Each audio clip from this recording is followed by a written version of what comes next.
계시록 19장에서부터 마지막 22장까지는 예수 그리스도의 재림과 하나님 나라의 확립을 위한 최종적인 사건들이 계시되고 있습니다. 그 중에서 오늘 우리가 읽은 이 19장 이 본문은 이 여러 최종적인 사건들 중에서도 이 땅의 교회들이 재림하시는 예수 그리스도와 온전한 연합을 이루기 위한 성도들의 믿음이 실제가 된 삶의 모습은 과연 어떠해야 하는가 하는 내용에 대해서 어린 양의 혼인잔치로 계시를 해주고 있는 말씀이에요. 어린 양의 혼인잔치의 비유는 재림 때 이루어지게 되는 예수 그리스도와 신부된 교회 사이의 완전한 연합을 묘사하고 있는 거죠. 즉 예수 그리스도의 피로 구속받은 성도들은 주님과는 뗄래야 뗄 수 없는 불가분의 관계다 하는 것을 나타내주고 있습니다. 고린도후서 11장 2절의 말씀에도 내가 하나님의 열심으로 너희를 위하여 열심을 내노니 내가 너희를, 그러니까 우리들이죠, 우리를 정결한 처녀로 한 남편인 그리스도께, 그러니까 예수 그리스도를 남편으로 묘사하고 있는 거야. 예수 그리스도께 드리려고 중매함이로다. 그러니까 우리가 복음을 전하는 것은 믿지 않는 자들에게 신랑 대신 우리 주님을 소개하는 거라 이 말이죠. 이게 그 말씀입니다. 구약에서도 하나님과 하나님의 백성들 사이를 부부관계로 언급한 부분이 많죠. 특히 이사야서 54장 5절 말씀에 너를 지으신 자는 내 남편이시라. 그 이름은 만군의 여호와이시며 이렇게 표현했습니다. 신약도 마찬가지입니다. 예수 그리스도와 성도들의 관계를 부부관계로 언급한 곳이 많은데 특히 복음서에 많이 나타나 있죠. 마태복음 22장 2절 혼인잔치의 비유가 있고, 또 마태복음 22장 10절로 11절에 혼인과 결혼 예복에 관한 말씀이 있고, 마가복음 2장 19절에도 혼인집 손님들의 비유가 나오고, 또다시 뒤로 가서 마태복음 25장 1절, 또 뒤에 요한복음 3장 29절에도 신랑과 신부 친구들에 대한 비유 등이 나옵니다. 역시나 사도 바울도 이에 대해서 고린도후서 11장 2절에서 이렇게 이야기합니다. 그리스도와 정혼한 자들. 에베소서 5장 22절 그리고 33절에도 똑같이 말합니다. 그리스도의 신부. 우리 성도들은 예수 그리스도의 신부인 거예요. 신부. 성도들의 소망은 주님의 신부가 되어서 우리 주님과 함께 영원히 사는 것입니다. 이것이 우리 소망에 대한 실제죠. 그러나 그게 믿는다고 해서 그냥 되는 게 아니라는 거예요. 주님의 신부된 자격으로 신랑 대신 주님의 혼인잔치에 참여하기 위해서는 늘 깨어있는 상태, 그 상태로 신부로서의 단장을 하고 있어야 한다는 겁니다. 언제 다시 오실지 모르지만 분명한 것은 속히 오실 예수 그리스도를 맞이할 준비를 절대로 게을리해서는 안 된다. 신앙생활을 게을리해서는 안 된다. 이건 자칫 나도 모르는 사이에 종교놀이하는 종교인으로 빠져들어갈 수 있어요. 그래서 자신을 잘 돌아봐야 합니다. 내가 아무리 훌륭한 사역을 하고 있어, 많은 사람들이 나를 인정해주는 선교적 사명을 잘 감당하고 있어. 그런데 말씀으로 자신을 비추어 보고 돌아보지 않으면 어느새 나도 모르게 영적 교만에 휩싸여서 변질될 수 있다는 거예요. 그렇게 되면 생명이 있는 주의 종이 아니고, 생명이 있는 신앙인이 아니고 종교인일 뿐입니다. 자, 혼인서약을 하는 자리를 한번 상상을 해보자고요. 혼인서약을 하는 이 자리에서 신랑이 내민 포도주가 담긴 잔을 받아 마심으로써 혼인서약이 이루어졌다. 그렇다면 신부는 아버지의 집으로 돌아가서 신부와 함께 거할 처소를 예비한 뒤에 다시 아버지의 명을 따라 다시 돌아오게 될 신랑, 즉 재림하실 주님을 기다려야 하는 거죠. 오신다고 했으니까 그때 신부는 아무 옷이나 걸치고 있으면 안 된다는 겁니다. 주님께서 언제 오실지 몰라요. 신랑이 언제 밤에 와서 문을 두드릴지 몰라. 그런데 누더기 걸치고 있으면 되겠느냐는 얘기죠. 반드시 신부의 예복을 입고 있어야 한다는 겁니다. 신부의 예복은 신부로서 가져야 할 정결과 순결을 의미하고 성도들의 바른 행실을 의미합니다. 계시록 19장 7절 8절 우리가 즐거워하고 크게 기뻐하며 그에게 영광을 돌리세 어린 양의 혼인 기약이 이르렀고 그의 아내가 자신을 준비하였으므로 그에게 빛나고 깨끗한 세마포 옷을 입도록 허락하셨으니 이 세마포 옷은 성도들의 옳은 행실이로다 하리라. 영적으로는 죄짐이 없도록 늘 회개하고 내 혼이 굶주리지 않도록 말씀의 양식으로 항상 채워 나가야 한다는 것을 말합니다. 그러나 신부로서 마땅히 지켜야 할 것을 지키지 못하고 신랑을 기다리다가 세상에 주는 유혹에 빠져버리거나 또 달콤한 미혹에 함몰돼서 음행을 저지르게 되면 그리스도의 신부된 자격을 박탈당하게 되는 거죠. 큰 성 바벨론에 있는 수많은 음녀들 가운데 하나의 음녀가 되는 겁니다. 형벌을 받게 돼요. 음녀는 누구와 함께합니까? 짐승과 함께하는 거예요. 짐승은 누구의 수하다? 사단의 수하다. 그러면 3단 논법이 적용되죠. 음료도 결국 사단의 수하가 된다 이겁니다. 그리스도의 신부가 될 것인가, 사탄의 음료가 될 것인가, 무엇을 원하든 자신이 원하는 대로 가면 되는 거예요. 나는 사탄의 수하가 되겠다. 그럼 그렇게 살면 되고, 나는 주님의 신부가 되겠다. 그러면 옳은 행실로 살아가면 되는 겁니다. 특히 예수 그리스도의 신부는 저절로 되는 게 아니에요. 기름이 떨어지지 않는 등불을 들고 감사와 기쁨으로 좁은 길을 가는 사랑의 수고를 감내해야 됩니다. 사랑의 수고. 그래야만 믿음의 역사가 나타나는 거예요. 그 믿음의 역사가 복음이 실제되는 주님의 신부라 이 말이죠. 그리고 값없이 받은 하나님의 은혜죠. 그러나 값없이 받은 하나님의 은혜라고 해서 이걸 값싸게 취급을 하거나 한번 예수님을 믿겠다고 시인을 했으니 이제는 구원은 따놓은 당상이다 라고 여겨서도 안 된다는 거예요. 제멋대로식의 경거망동은 하나님을 경외하는 자의 올바른 자세가 아닙니다. 영적인 경거망동은 항상 복종하여 두렵고 떨림으로 너희의 구원을 이루라고 한 빌립보서 2장 12절의 이 하나님의 말씀을 경고의 말씀으로 받아들이지 않는 거예요. 구원을 이루어 나가야 되는 겁니다.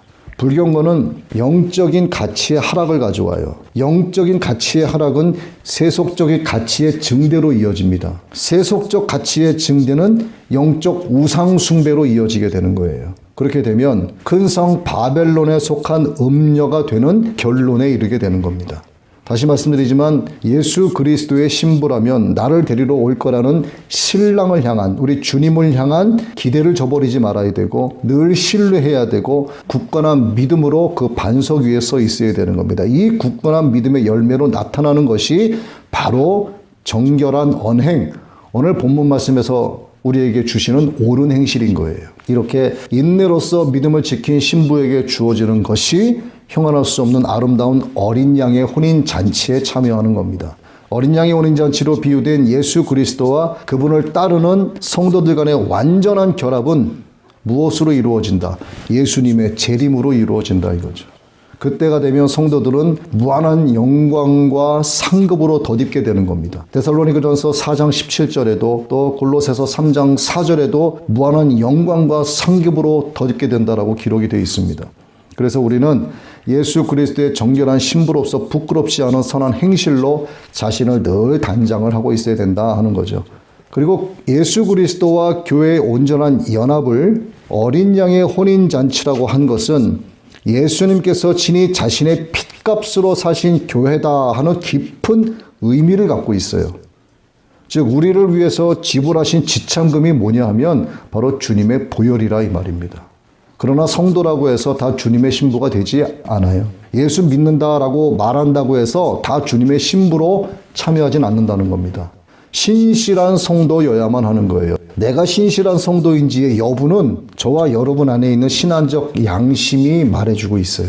내가 나를 알아요. 내 신앙적 양심이 내가 신실한 성도인지 아닌지를 알게 해줍니다. 애써 그걸 모른 척하는 거죠. 우리가 익히 이 어린 양의 혼인잔치에 관한 갈릴리의 결혼 풍습에 관한 말씀을 한번 나눈 바가 있어요. 다시 한번 이 말씀을 나눕니다. 이 어린 양의 혼인잔치를 우리가 또 나누는데 이게 우리 모든 성도들의 소망의 실제를 이루는 것이 혼인잔치이기 때문에 지속적으로 반복하고 또 반복해도 좋습니다. 이 말씀이 기쁨과 희락이 넘치는 말씀이기 때문이고요. 모든 성도들의 소망의 실제를 이루는 말씀이기 때문에 우리가 이 부분을 정확히 알고 또 반복해서 들어야 할 필요성이 있어요. 자, 예수님께서 혼인잔치 비유를 드신 이유가 있겠죠. 갈릴리의 결혼 풍습이 반영되어 있습니다. 그래서 갈릴리의 결혼 풍습을 알아야만 어린 양 예수 그리스도의 혼인잔치가 이해가 되는 거예요.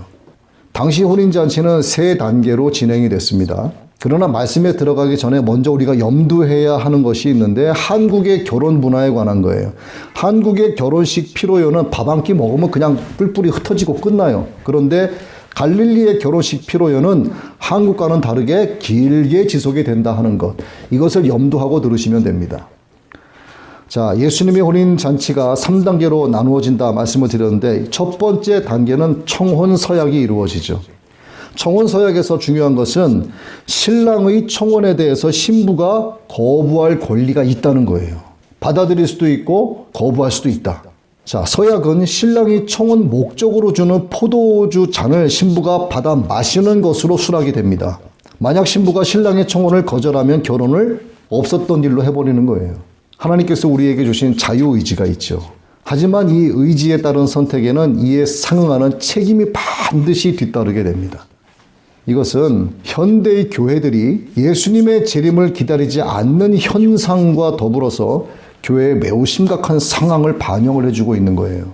통계적으로 봤을 때 36%가 환란 전 휴고를 믿는다 하는 결과치를 보여주고 있습니다. 그런데 휴고와 결혼 준비를요, 별개의 문제로 여기는 게 매우 심각한 문제예요. 이건 별개가 아니고 하나거든요. 그리고 성경에는 전체적으로 봤을 때 재림에 관한 구절이요 73%에 이르고 있어요. 그런데 예수 그리스도의 재림에 대한 설교는 2%에 불과하다는 통계가 나옵니다. 심지어는 재림에 대한 설교를 하는 목사를 향해서 정말 많은 일부 정신 나간 목사들이요 종말론자로 비방을 하기도 해요. 그 다음 두 번째 단계는요, 결혼 준비 단계죠. 결혼을 위한 준비는 대략 1년이 걸립니다. 신랑, 신부 둘 다 결혼을 위한 준비를 시작을 하는 거죠. 신랑은 아버지의 집으로 돌아가서 혼인 집을 준비를 하게 되는데 예수님께서도 내가 너희를 위하여 처소를 예비하러 간다 하는 비유의 말씀을 하셨습니다. 한편 신부는 결혼 예복을 준비하고 순결함을 유지하면서 기다림의 시간을 보내는 거예요. 자, 세 번째 단계는 바로 결혼식과 피로연입니다. 성경의 예언처럼 신랑이 신부를 데리고 오는 날짜는 신랑의 아버지가 결정을 해요. 신랑 측에서는 하객들을 위한 피로연을 준비를 하게 되는데 계시록의 피로연 장소가 공개되어 있습니다. 바로 거룩하고 영광스러운 새 예루살렘 성이다 이렇게 공개를 하고 있어요. 어린 양 예수 그리스도께서 하나님 아버지의 보좌로부터 내려오시기 때문에 아들을 위해서 하나님 아버지께서 새 예루살렘 성을 친히 준비하시는 곳으로 보는 것이 옳다는 결례죠. 이렇게 청혼 서약, 그리고 결혼 준비, 그리고 결혼식 및 피로연 이 세 단계로 이어지기 위해서는 6개의 주요 맥락을 우리가 짚어봐야 됩니다. 조금 더 구체적으로 들어가자 이 얘기죠. 자, 6개의 주요 맥락 중에서 첫 번째 맥락이 앞서 말씀드렸습니다만 신부가 먼저 신랑의 청혼을 수락을 해야 된다예요. 신랑이 내민 포도주잔을 신부가 받아 마시지 않으면 신랑의 청혼을 받아들이지 않는다는 의미이기 때문에 혼인서약은 처음부터 성립이 되지 않습니다. 그러나 받아 마심으로써 성립이 되었다면 혼인서약은 법적인 구속력을 갖게 되는 거예요. 법적인 구속력을 갖게 된다는 것은 재정이 들어가는 결혼 준비를 하기 때문이죠. 그래서 혼인서약을 한 신랑과 신부는 당장 같이 살지는 않지만 법적인 부부로 간주되는 겁니다. 혼인서약을 파기할 경우에는 그때 이혼 증서를 써야 하는 거예요. 성도들은 신부된 자신이 신랑 대신 예수님의 다시 오심을 기다리고 있다는 사실을 적극적으로 알려야 하는 거예요. 알린다는 것은 너희는 온 천하에 다니며 만민에게 복음을 전파라 하신 예수님의 지상 명령의 이 말씀에 복종하면서 이행하는 것을 말합니다. 나는 주님의 신부이고 내가 중매자로서 아직 주님의 신부가 되지 않은 너희들에게 신랑 대신 예수님을 소개한다라고 하는 것을 예수님의 이 지상 명령을 자꾸 알리면서 살아가는 거예요. 그리고 거리를 다니면서 전도지를 돌리면서 이웃을 찾아다니면서 복음을 전하는 것도 좋습니다. 이렇게. 하지만 무엇이 진짜인가? 사람들이 내 안에서 예수 그리스도를 볼 수 있게 하는 것도 적극적으로 복음을 전하는 일이라고 할 수 있습니다. 그리고 내 안에 계신 주님을 사람들이 볼 때 그것이 가장 큰 소리로 복음을 선포하는 것이고 다시 오실 예수 그리스도를 알리는 것이라고 할 수가 있어요. 말로는 예수 믿으라고 떠들고 다니지만 그의 행동을 뒤에서 은밀하게 지켜보면 정말 더러운 짓 하고 다니는 경우가 꽤 많죠. 정말 내 안에 예수 그리스도께서 계시는 것을 내가 말하지 않아도 사람들이 볼 수 있게 하는 것이 중요하다는 겁니다. 그리고 목사들은 예수님의 재림이 가까이 왔음을 가르치고 반드시 설교해야 돼요. 자신이 목사이면서 주님의 재림을 설교하지 않고 또 자신이 성도이면서 복음을 전하지 않는다면 예수님의 혼인 서약을 제대로 알고 있는 신부인지 자신의 믿음과 신앙관을 스스로 돌이켜봐야 하는 겁니다. 두 번째 맥은 혼인 서약 후에 결혼에 이르는 준비 기간이 약 1년가량으로 정해져 있다는 사실입니다. 결혼을 준비하는 신랑과 신부에게는 참 다행스러운 일이에요. 3년, 4년, 5년, 10년 무한대로 흘러가는 게 아니라는 겁니다. 정혼과 결혼 사이의 이 간격은 지금 우리가 예수님의 재림을 기다리는 시간과 똑같죠. 이 기간 동안에 신랑은 필요한 장소와 혼인집을 준비하고 계세요. 우리 주님이 지금 그러고 계시는 거예요. 그리고 신부된 우리 성도들은 빛나고 깨끗한 예복과 정결하고 착한 행실로 상징되는 올바른 행실, 성도로서 반드시 지켜야 할 성도의 의무와 책임을 다하는 그런 예복을 준비하는 기간이라 이 말이죠. 신부는 이 예복이 신랑이 오신다는 믿음으로 인하여 세마포를 입게 하신 하나님의 허락하심 안에서 신부 스스로 의로운 행심들을 통해 입을 수 있는 세마포다 하는 사실을 잊어서는 안 되는 겁니다. 이것은 꼭 수행해내야 할 임무와 역할이 누구에게 주어졌다? 신부에게 주어졌다는 것을 의미하는 거예요. 여기서 간과하지 말아야 될 것은 예복 준비에 실패한 신부는 어떻게 된다? 신부의 자격을 잃고 쫓겨나는 겁니다. 쫓겨나는 거예요. 세 번째 맥은 앞에 두 번째 내용과 일부 중복되긴 하지만 신부의 입장에서 봤을 때입니다. 신부의 입장에서 봤을 때 매우 중요한 맥인데 1년이라고 하는 준비 기간을 신부가 알고 있다는 사실이에요. 이 점이 신부에게는 굉장히 중요합니다. 신부된 성도 입장에서 봤을 때 마지막 때가 이르렀음을 알 수 있기 때문이고 정혼 기간이 우리 성도들에게는 종말의 징조들과 같기 때문이에요. 그래서 깨어있는 신부된 성도들은요, 마지막 때의 징조들을 보게 됩니다. 그리고 결혼 준비, 곧 주님의 재림을 맞이할 준비에 들어가게 되는 거예요. 그래서 성경을 열어서 세상을 보지 않으면 하나님의 구속사 안에 있는 인류사는 별개의 문제가 되는 거예요. 인류사는 하나님의 구속사 안에 들어와 있습니다. 그래서 성경의 창을 열어서만 세상을 볼 수 있어야 되는 거예요. 자, 네 번째 맥은 혼인하는 그 날이 되면 신부는 신랑과 함께 신랑 아버지의 집으로 가게 된다는 거죠. 자, 그런데 이때 신부는 어떻게 하고 있어야 된다? 다시 말씀드리지만 깨어 있어야 되는 거예요. 문 앞에 이런 신랑에게 문을 열어줘야 됩니다. 신부는 신랑이 준비한 인력거에 앉게 되죠. 신랑과 함께 온 일꾼들은 신부가 탄 인력거를 들고 신랑의 집으로 향하는 거예요. 이때 신부의 발이 땅에 닿는다, 안 닿는다? 안 닿는다. 그렇게 공중으로 들린 상태에서 신랑의 아버지 집으로 가는 동안 신부는 그곳에 모인 많은 사람들에게 공개가 되기 시작을 합니다. 도착 후에는 혼인잔치가 시작이 되죠. 이것이 바로 공중으로 호련히 들려 올림받는 휴거 사건을 의미하는 것이라 이 말입니다. 데살로니가전서 4장 16절 17절 말씀인데 주께서 호령과 천사장의 소리와 하나님의 나팔 소리로 친히 하늘로부터 강림하시리니 그리스도 안에서 죽은 자들이 먼저 일어나고 그 후에 살아남은 자들도 그들과 함께 구름 속으로 끌어올려 공중에서 주를 영접하게 하시리니 그리하여 우리가 항상 주와 함께 있으리라. 이 날을 우린 소망해야 됩니다. 주님께서 재림하시는 이 마지막 때가 이르면 두 사람이 일을 하다가 또는 두 사람이 잠을 자다가 한 사람은 버려둠을 당하고 한 사람은 데려감을 얻게 돼요. 두 사람 중에 한 사람이 호명되고 호명된 성도는 신랑 대신 주님의 신부로서 만천하에 공개되는 겁니다. 바로 이 말씀에 공중 휴거의 비밀이 숨겨 있다 이 말이죠. 신부를 데려간다는 의미는 더 이상 땅에 남아있지 않게 한다는 의미이기 때문에 휴거를 상징한다고 그래서 보는 겁니다. 이렇게 신랑 대신 어린 양 예수 그리스도는 신실한 성도, 곧 그의 신부를 혼인식장인 새 예루살렘 성으로 데리고 들어가시는 거예요. 다섯 번째 맥, 혼인잔치를 위한 문이 닫히게 되면 그 문이 더 이상 열리지 않게 됩니다. 깨어있는 준비된 신부가 들어가면 혼인잔치를 위한 공중휴거의 문은 즉시 닫히게 되는 거예요. 이후에 어떻게 되겠는가? 지상에는 환란이 본격적으로 시작이 되죠. 이후 예수 그리스도의 지상 재림에는 악의 무리들을 일망타진하는 의미가 강하게 계시되어 있습니다. 즉 이 땅에서는 환란의 문이 열리고 하늘에서는 새 예루살렘의 성문이 열리게 된다 이 말이죠. 그럼 우리는 어디에 가야 되겠는가? 이거 두말하면 잔소리죠. 그야말로. 여섯 번째 맥은 신랑이 다시 오시는 이유는 성경의 예언을 따라서 신랑의 약속대로 준비된 그의 신부들을 새 예루살렘 성으로 입성시키기 위함이고요. 타락한 인류는 하나님의 진노의 잔을 마시는 심판을 받아야 하기 때문입니다. 그래서 신랑 대신 예수님은 반드시 재림하시는 거죠. 자, 신랑과 신부의 결혼 준비는 땅에서만 준비됩니까? 아니면 하늘에서만 준비됩니까?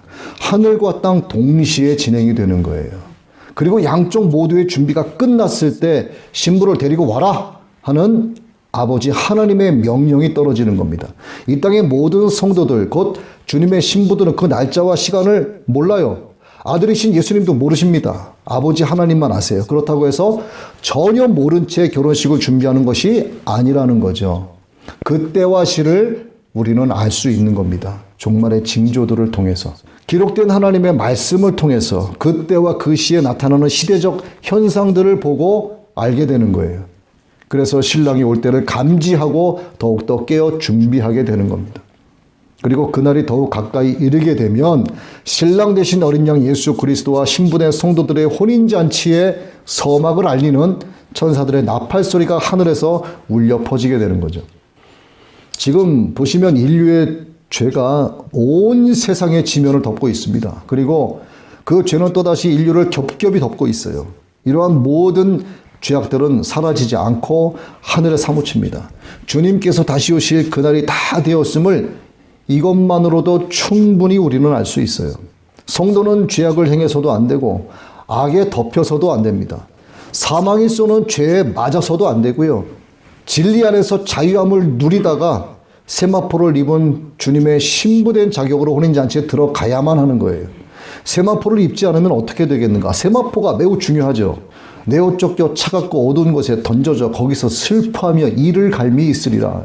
우리가 세마포를 조금 알아볼까요? 세마포는 제사장의 두건과 빛난 관을 만들었고 또 고이를 만들고 가는 배로는 속옷을 만들었습니다. 이것의 주 재료로 쓰인 게 세마포였죠. 애굽의 총리가 된 요셉도 세마포로 만든 옷을 입었고 사무엘 선지자도 세마포로 만든 에봇을 어릴 때부터 입고 하나님을 섬겨왔습니다. 세마포는 불을 상징하는 또 정결을 상징하는 그런 옷이었어요. 또 사흘 동안 무덤에 잠시 머물러 계셨던 예수님을 쌌던 천도 세마포였습니다. 그리고 계시록의 세마포는 15장 6절에 천사의 의복으로 나오고 있고 19장 14절에는 하늘의 군대와 장로들의 의복으로 나오고 있습니다. 그래서 세마포는 하늘의 제복이다 이렇게 우리가 표현할 수도 있어요. 이와 같은 맥락에서 이해하시면 어린 양의 신부가 세마포로 단장하는 것은 당연한 일이 된다라고 단정지어 말씀드릴 수 있다 하는 겁니다. 자, 오늘 본문에서도 성도들이 입는 거룩한 옷을 세마포다 이렇게 묘사를 하였는데 여기서 세마포는 성도들의 옳은 행실을 상징하고 있습니다. 옳은 행실이라고 하는 말에는 온전한 행실과 옳다고 인정받는 행실을 포함하는 거예요. 그러나 8절은 이 당연한 옷차림을 구속신학의 관점에서 재해석할 것을 우리에게 요구를 하고 있어요. 자, 8절의 말씀을 보시면 허락하사 그리고 입게 하셨은즉 이라는 동사가 나옵니다. 즉 그 옷과 그 옷을 신부가 입는 것은 신부에게 주어진 것이지 신부 스스로 가진 것이 아니라는 의미죠. 이것은 주어진 거예요. 누구로부터? 아버지 하나님으로부터 값없이 받은 은혜로 주어진 거예요. 무엇 안에서? 믿음 안에서. 성도들이 신부가 된 것은 예수 그리스도의 은혜와 하나님의 크신 사랑으로 말미암았다 하는 것을 의미하는 거라 이 말입니다. 그래서 자칫 이 말에 오해가 있을 수도 있어요. 옳은 행실이라고 하는 이 설명이 이 옷이 예수 그리스도를 믿음으로 성도들이 입게 되는 의의 옷이라 하고 말씀하시는 로마서 5장 18절 19절의 말씀과 정면으로 배치되는 거 아니냐 이렇게 오해할 수도 있는 거예요. 자, 여기서 성도들의 옳은 행실은 그들의 구속받은 결과, 그러니까 믿음의 열매로 나타나는 선한 행실을 말하는 거예요. 카톨릭 내지는 다른 우상 종교들의 어떤 교리에서 말하는 구원의 조건이 되는 선한 행실이 아니란 얘기입니다. 성도들의 옳은 행실이 세마포다라고 하는 그 옳은 행실이 착한 일 하면 구원받는다가 아니라는 뜻이에요. 쉽게 말씀드리면 이 선한 행실은, 옳은 행실은 믿음의 열매로 나타나는 결과, 그게 뭡니까? 말씀에 대한 순종을 말하는 거예요. 말씀에 대한 순종. 그래서 하나님의 은혜로 말미암은 것임을 의미하는 허락하사 입게 하셨은즉 이라는 말씀이 기록된 겁니다. 이처럼 성도들은 하나님의 은혜로 예수 그리스도의 신부가 됐기 때문에 마땅히 하나님의 은혜에 대한 보답으로서의 옳은 행실, 곧 거룩한 행실을 가져야 하는 것이죠. 이것은 바로 사도 바울이 말한 하나님의 의, 로마서 1장 17절과 3장 21절, 5장 1절에서 말하는 하나님의 의와 상통하기도 합니다. 그런데 약간의 차이가 있어요. 사도 바울이 말한 이 하나님의 의는 믿음으로 말미암아 순간적으로 얻어지는 구원을 이야기하는 거고요. 오늘 본문의 옳은 행실은 순간적인 구원, 믿음으로 말미암아 얻은 순간적인 구원에서부터 시작해서 꾸준히 이어지는 의로운 생활의 전반적인 측면을 가진다는 거예요. 그러니까 범위가 훨씬 넓은 거죠. 즉 전자는 뭐다? 조직신학, 교리적이다. 그리고 후자는 뭐다? 실천신학, 실천적이다. 그 얘기예요. 여기서 놓치지 말아야 할 부분이 있는데 바로 오늘 본문의 7절이에요. 그 아내가 예비하였으니 라는 구절입니다. 하나님께서 옳은 행실이라고 하는 세마포를 입도록 허락을 하셨어도 입게 하셨기 때문에 성도 자신과 옳은 행실은 무관한 것이다. 무관한 것이 아니다. 무관한 것이 아니라는 거예요. 구속이 전적으로 하나님 안에서 이루어지는 예수 그리스도의 사역이긴 하지만 인간 편에서는 어떻게 해야 되는가에 대한 내용입니다. 인간 편에서는요, 이에 대한 반응이 반드시 있어야만 한다 이거예요. 내가 너를 은혜로 구속했다 이거야. 그러면 사람은 반응을 해야 되는 거예요. 내가 너를 사랑해. 그러면 사랑에 대한 반응을 해야지. 싫다, 좋다 반응이 있어야 될 거 아니에요. 좋으면 좋다라고 하는 말과 행동을 해야 될 거 아닙니까? 반응이 없으면 뭐냐 이거죠. 이거 인간 편에서 본 옳은 행위에 대한 내용입니다. 인간 편에서의 반응은 무엇이겠는가? 바로 구원에 이르게 하는 회개. 이런 점에서 성도가 장차 세마포를 입게 된다는 것은 하나님으로부터 주어진 의를 성도는 기도의 자리에 나아가서 회개하고 온전한 믿음의 상태가 지속되는 그렇게 거룩히 구별된 상태에서 덧입게 된다는 것을 의미한다 이 말이죠. 그래서 성도는 세마포에 담겨져 있는 의미를 정확하게 알아야 합니다. 그래야만 내가 지금 하나님께서 주신 세마포를 입고 있는지 아니면 다른 영적 누더기를 걸치고 있는지를 알 수 있는 거예요. 그래서 성도의 세마포를 다시 한번 간략해서 정리를 해보면 성도의 세마포는 빛나고 깨끗한 것이다. 히브리서 2장 9절 이하의 말씀처럼 영광과 존귀로 관을 쓰신 예수 그리스도를 통하여 하나님의 영광에 들어갈 수 있게 된다 이 말이죠. 성도는 세상에 사는 동안에는 화려한 세상 영광을 누리지 못하면서 절제하면서 살아갈 수 있습니다. 비천한 상황에 처해도 하나님의 영광을 위해서 인내해야 되는 거예요. 하지만 결국 어떻게 되는가? 하나님의 영원한 영광에 들어갈 수 있는 신분으로 완성되어져 가는 거죠. 성화되어져 가는 거죠. 부자와 나사로에 대한 예수님의 비유의 말씀처럼 부자는 세상에서 연락을 즐기고 모든 영광을 누렸습니다. 그 거지는 부자의 상에서 떨어지는 개처럼 부스러기로 줄인 배를 채웠어요. 그러나 두 사람이 죽었을 때 거지 나사로는 아브라함의 품에서 주의 영광을 입고 있었고 부자는 지옥의 고통으로 신음해서 물 한 방울 달라고 갈구하고 있었습니다. 두 번째 세마포, 성도가 입는 이 세마포는 하나님께서 주신 것이다. 세마포는 스스로 입지 못합니다. 누구로부터? 하나님으로부터 받아야만 입을 수 있다. 모든 구원의 과정이 그러하듯이 인간은 구원을 얻음에 있어서 스스로 무엇을 할 수 있는 게 아무것도 없어요. 오직 하나님의 은혜로 값없이 받았을 뿐입니다.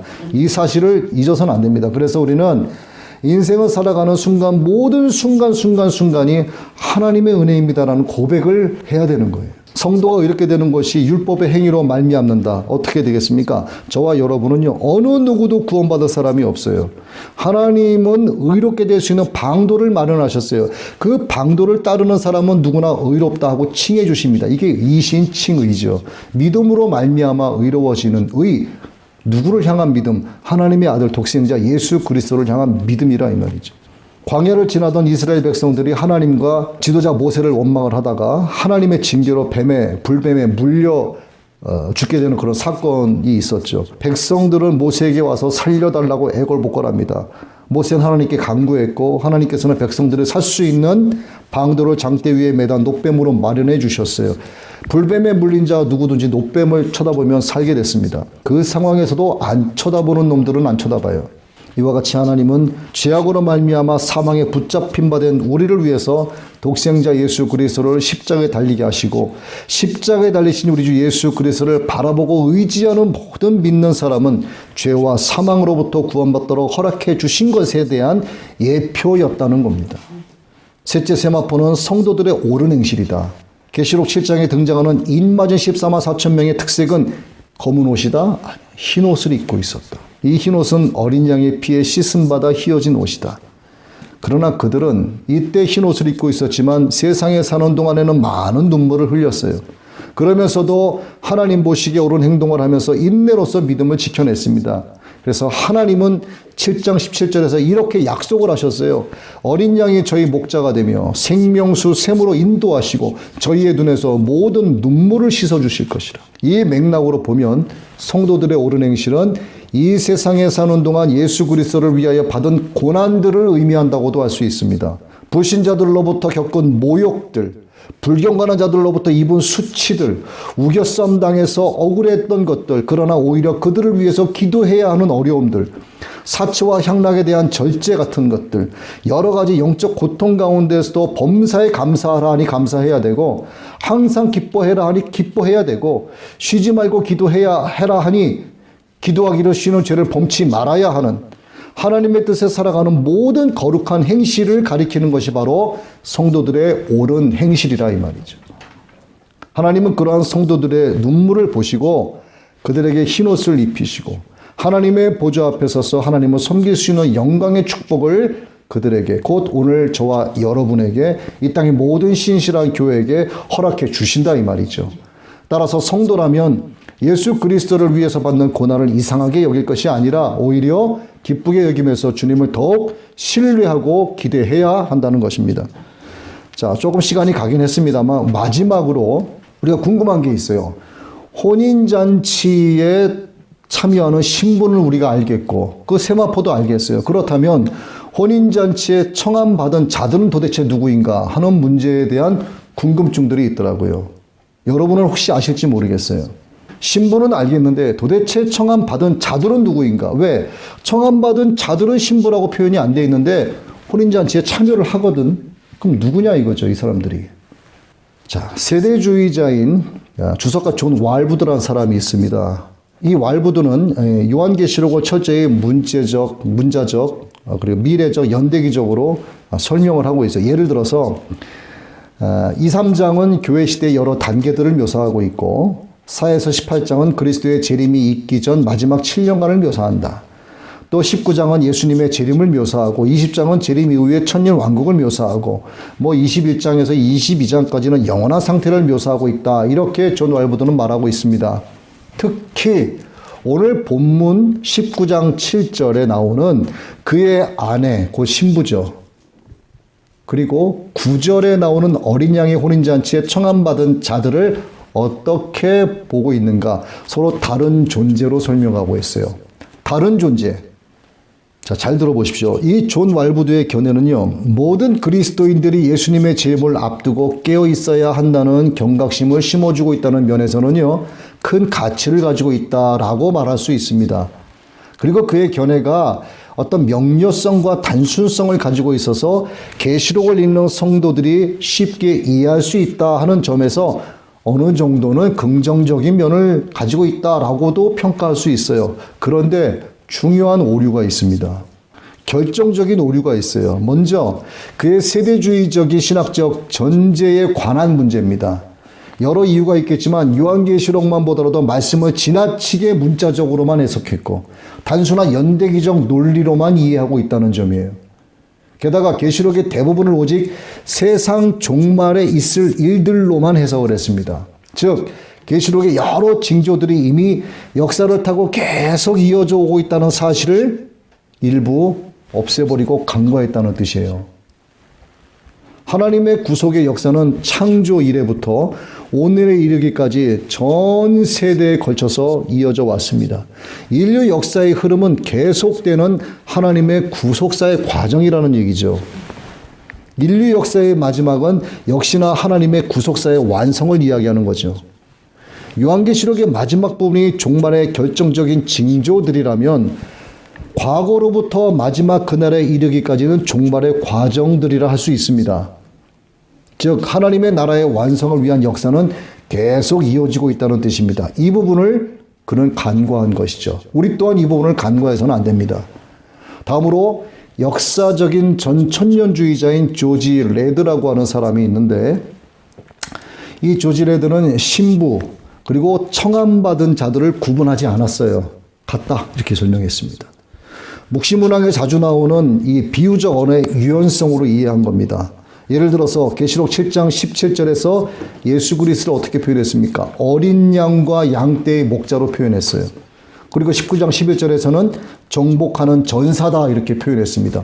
그럼 정복하는 전사와 어린 양과 양떼의 목자는 서로 다른 건가? 예수 그리스도를 의미하는 거잖아요. 본문에 대한 해석 역시도 교회를 신부인 동시에 초대받은 자들로 표현하고 있습니다. 그리고 로마서 7장 1절 4절, 고린도후서 11장 2절, 에베소서 5장 25절 등에서는 교회가 그리스도의 신부로 표현되었어요. 마태복음 22장에는 또 마가복음 2장, 요한복음 3장에서는 오히려 성도들이 혼인집의 손님으로 나타냈다라고 하는 점을 들었어요. 자, 그러면 아시겠죠? 본문의 신부와 어린 양의 혼인잔치에 청함을 입은 자들을 똑같이 교회와 성도를 표현한 것으로 본 겁니다. 저는 이 견해에 초점을 맞추고 있어요. 여기서 우리가 다시 한번 주목해야 될 것은 신부가 허락받은 세마포를 입게 된다는 것과 마찬가지로 이 청함을 입은 자들 역시 자신들의 공로로서는 혼인잔치의 향연에 참여할 수 있다 없다, 참여할 수 없다는 거예요. 하나님의 은혜로만 나아갈 수 있다는 겁니다. 하나님의 초청으로만 그 향연에 참여할 수 있다는 거예요. 결론, 구원은 항상 하나님의 부르심으로 시작이 되는데 이 부르심에 응답하는 자만이 혼인잔치에 참여하여 즐거움과 기쁨으로 하나님께 영광을 돌릴 수 있다는 거죠. 우리는 의와 거룩함을 하나님으로부터 값없이 받아서 영광스러운 자리에 들어갈 수 있는 특권을 부여받은 자들입니다. 따라서 마땅히 주님을 위해서 기꺼이 고난받을 준비를 하고 있어야 되는 것이고, 상황과 환경에 주저앉아서 하나님을 향해서 원망과 불평을 쏟아낼 것이 아니라 어떠한 고난 가운데서도 믿음을 지켜내야 하는 것이고, 하나님을 더욱 찾고 신뢰하고 의지하고 기대하는 삶을 끊임없이 이어나가야 한다는 거죠. 여러분 모두가 이와 같이 되시기를 예수 그리스도의 이름으로 축원합니다.